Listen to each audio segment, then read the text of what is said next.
Hi, welcome to my views and news. Two news stories. First one from the Amhara region, where two senior mid-level Ethiopian military officers have defected and joined FANO. Serving officers. I'm not talking about retired officers because retired officers are part of FANO. We know that retired ASF members too. I'm talking about serving officers of Ethiopian military. Secondly, Eritrean president still in Saudi Arabia, where today he had a meeting with Mohammed bin Salman, the crown prince. What was the agenda? Why is Isaias Afwerki still in Saudi Arabia? Almost all African leaders have departed Saudi Arabia. Abiy left the day Saudi Arabia Africa summit was concluded, but Isaias still there. Details for you. Firstly, viewers. Amhara region of Ethiopia. By the way, pro-Fano activists and news outlets all day share material about Fano. Fano has done this, Fano has done that, but lots of information is unverified. Some is pure propaganda. So we try to share only those pieces of information with you which are reliable, which we have been able to confirm. I've been able to confirm this development with you that two top military officers have joined FANO. So that is why I'm sharing it with you. It's not a rumor, but we confirmed this information from the ground. It took some time, but luckily we were able to confirm. And you might see pictures within coming hours. Two officers of Ethiopian National Defense Force defected. It was confirmed today. One of these officers fought in Tigray War. I think he was honored with a medal too for his bravery in the fight against Tigray forces. 23rd Division Battalion head Captain Bilaccio has defected, confirmed from the ground. Deputy Sergeant Marcos defected. Both have joined Gujum Fano.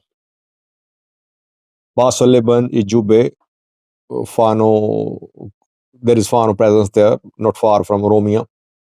Reportedly, these officers joined Fano there. Some say they have not defected, rather they were captured by Fano fighters, and now they have announced to join Fano because they're in the custody of Fano. So whatever Fano fighters tell them, they'll have to do. Now, independently, it's difficult to verify, but they are saying they're part of Fano. Are they under pressure?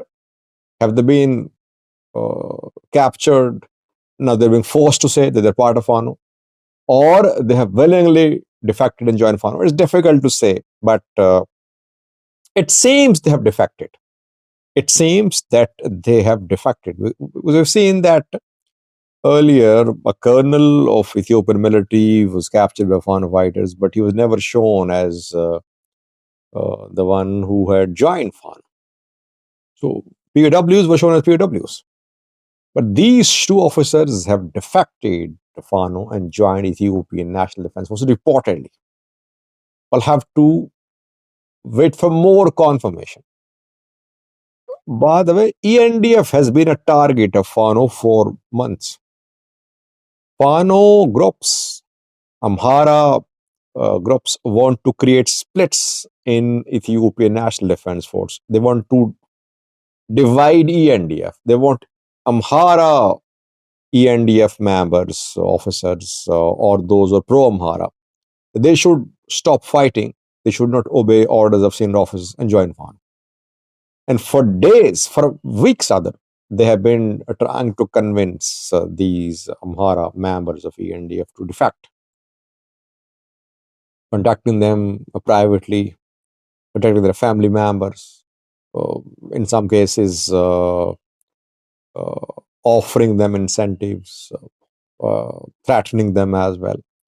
Different tactics being used by Fano groups, but some progress for Fano. It's a progress of Fano, but an embarrassment for Ethiopian National Defense Force. Obviously, if military officers defect, It's never a good sign for military's morale, military's discipline.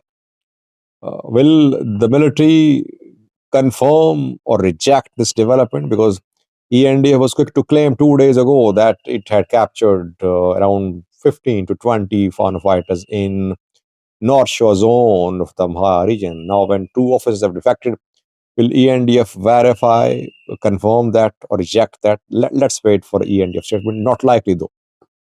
Secondly, will Isaias Afwerki, Eritrean president, still in Saudi Arabia? Around 3 to 4 days ago, Saudi Arabia Africa Summit was held. Top African leaders were there. All have returned. Abiy back home. Abiy returned the day the summit concluded. Isaias Afwerki arrived in Riyadh a day earlier than the start of the summit. He's still there, holding meetings. He met with the Saudi government officials, and today he held a meeting with Crown Prince Mohammed bin Salman, who is a top man in Saudi Arabia. Isaias is accompanied by his Minister of Trade, Minister of Economic Affairs, his Minister of Foreign Affairs too. He knows that he can get something for Eritrean economy through this visit. Because Saudi Arabia wants to be a player in Africa. That is why Saudi Arabia Africa Summit was held. Isaias Afwerki is he's trying to make the most of this opportunity by telling Saudi Arabia that he is ready, that Eritrea is ready to be part of Saudi Arabian camp in Africa. So what will Saudi Arabia give in return to Eritrea? I've been appreciating his diplomatic skills. Isaias Afwerki is turning into a formidable opponent for Ethiopian PM Abiy. Diplomatically, he's outsmarting Abiy. Abiy did not care to hold meetings there in Riyadh. Isaias Afwerki has met almost 10 leaders in Riyadh. Leaders from Kenya, South Sudan, Egypt, other African countries. Several meetings with Saudi officials, and last meeting with Saudi Crown Prince Mohammed bin Salman. I don't think Abiy held a meeting with Mohammed bin Salman. So Isaias making the most of his visit of Saudi Arabia. Meanwhile, another bad news for Ethiopian PM Abiy is that Ruto has held a meeting with Al Burhan. Al Burhan visited Nairobi today. Sudan's army chief, in control of almost half of Sudan. And he is Eritrean ally. He visited Eritrea, visited Egypt, visited Kenya now, visited South Sudan, but not Ethiopia. And Al Burhan was not on good terms with William Ruto. If you remember, a few months ago, Al Burhan, Sudan military, issued a statement saying that Kenya's role as chairman of a committee formed by IGAD to find a solution to the conflict in Sudan was not acceptable. So Sudanese military of Al Burhan refused to accept William Ruto as head of a committee formed by IGAD to mediate between RSF and Sudanese military. If you remember, both Kenya and Ethiopia at a meeting in Addis Ababa proposed a military intervention in Khartoum, which was rejected by Al Burhan. Al Burhan was not happy with both Ethiopia and Kenya because both proposed military intervention in Khartoum in Sudan. And if you remember, Al Burhan accused Kenya that Kenya had ties with rapid support forces. Now, Al Burhan has made peace with Ruto. And he has agreed that inclusive dialogue should be held. New IGAD meetings should be summoned. He has visited Ruto. He met with Ruto by visiting Nairobi. He has not visited Ethiopia so far. Where is Ethiopia in the region, by the way? Isaias Afwerki on Al Burhan side, Egypt on Al Burhan side, UAE on RSF side, Chad on RSF side, it seems. South Sudan on Al Burhan side. Ruto trying to be smart, but still maintaining his relevancy. He's relevant, whether he is with RSF or Al Burhan, but he's relevant. Al Burhan had to come to Nairobi. Where is Ethiopia?